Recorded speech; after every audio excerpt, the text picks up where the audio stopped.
B അജ്മഈൻ അമ്മാ ബഅദ്. ബഹുമാനപ്പെട്ട ഉസ്താദ്മാരെ, ഇസ്ലാമിന്റെ വിദ്യാർത്ഥി സുഹൃത്തുക്കളെ, കലറുടെ പ്രൗഢഗംഭീരമായ വേദിയിൽ ഞാൻ നിങ്ങൾക്ക് ഉണ്ടാക്കുന്ന ഉദ്ദേശം വിശ്വം ജയിച്ച വിശ്വപ്രവാചന അന്വേഷണത്തെ ആസ്പദമാക്കി നിങ്ങളുമായി അല്പം സംവദിക്കാനാണ്. ഇതിന് തൗഫീഖ് നൽകിയ ജഗദേശനും സർവേശ്വരമായ അല്ലാഹു സുബ്ഹാനഹു വ തആലയാണ് സർവസ്തുതിയും. അൽഹംദുലില്ലാഹ് അൽഹംദുലില്ലാഹി അലാ കുല്ലി ഹാൽ. സുഹൃത്തുക്കളെ, കാരുണ്യത്തിനേക്കാൾ കറുകറുത്ത ബിലാൽ റബാഹിനെയും വെള്ളുവെളുത്ത പൗരസ്വന്തത്തിന്റെ അങ്ങേറ്റമായ ബിലാൽ ഷുഐബുമിയെയും ഒരേ പാദത്തിൽ നിന്ന് ഭക്ഷിപ്പിച്ച ലോകത്തിലെ നായകൻ പൗരപ്രമുഖരും നാട്ടുപ്രമാണിയുമായിരുന്ന മക്ക ഖുറൈശികൾ സല്ലല്ലാഹു അലൈഹി വസല്ലം തങ്ങളെ തള്ളിപ്പറയുകയും ദ്രോഹിക്കുകയും ചെയ്തപ്പോൾ അക്കാലത്ത് മൃഗങ്ങളുടെയും ഇത്തരച്ചരക്കുകളുടെയും മാത്രം വില കൽപ്പിക്കപ്പെട്ടിരുന്ന അടിമകളെ കൊണ്ട് ദീനിനെ വളർത്തി. അന്ന് വരെ ഉണ്ടായിരുന്ന വിവേചനത്തിന്റെ ചങ്ങലകെട്ടുകൾ പൊട്ടിച്ചെറിഞ്ഞ നായകൻ വിശ്വം ജയിച്ച വിശ്വപ്രവാചകൻ അല്ലെങ്കിൽ പിന്നെ ആരാണത്?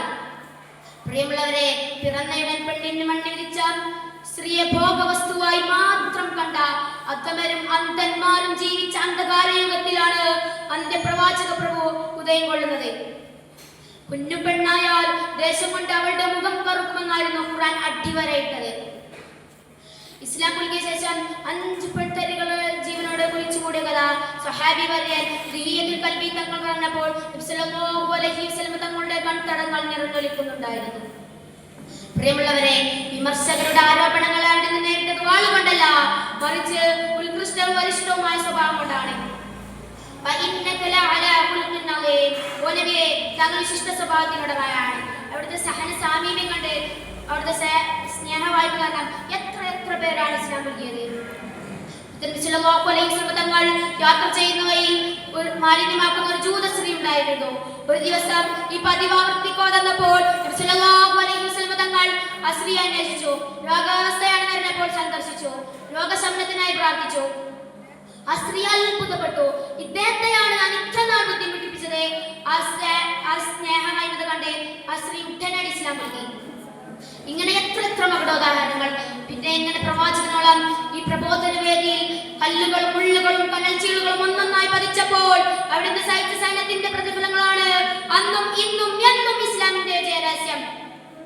ഇതര മതസ്ഥ നേതാക്കൾക്ക് പോലും ആ മഹത്വത്തെ വായിക്കേണ്ടി വന്നു എന്നാണ് പരമയായ അർത്ഥം. പിന്നെ എങ്ങനെ പ്രവാചകൻ വിശ്വപ്രവാചകൻ അല്ലാതാവും? അതിനെ ശ്രമിക്കുന്ന സാക്ഷികൾക്ക് മുമ്പിൽ തിരുമേനി സല്ലല്ലാഹു അലൈഹി വസല്ലം തങ്ങളുടെ ഒരു വചനം നടത്തണം.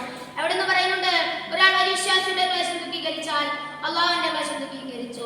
പ്രയാസപ്പെടുന്നവന് ഒരാൾ ആശ്വാസം നൽകിയാൽ ഇഹത്തിലും പരത്തിലും അള്ളാഹു ആശ്വാസം നൽകും. ചുരുക്കത്തിൽ മനുഷ്യനെ വ്യത്യസ്തനാക്കുന്ന വിവേക വികാരങ്ങളെ വൈമാൻ പോകുന്ന പുത്തൻ കാലത്താണ് നാം ഒക്കെ ജീവിക്കുന്നതെന്ന് ഓരോരുത്തരും ചിന്തിക്കണം. സ്വന്തം ബുദ്ധി പണയം വെച്ച് കണ്ടവന്റെ പൊളിച്ച സംസ്കാരം പിന്തുടരാതിരിക്കുക. നമ്മുടെ മാതൃക തിരുമേനി സല്ലല്ലാഹു അലൈഹി വസല്ലം തങ്ങളാണ്. കാരണം തിരുമേനി സല്ലല്ലാഹു അലൈഹി വസല്ലം തങ്ങൾ പറയുന്നുണ്ട്, ഉന്നതമാനവിക മൂല്യങ്ങളെ പൂർത്തീകരണത്തിനാണ് എന്നെ അയച്ചത്.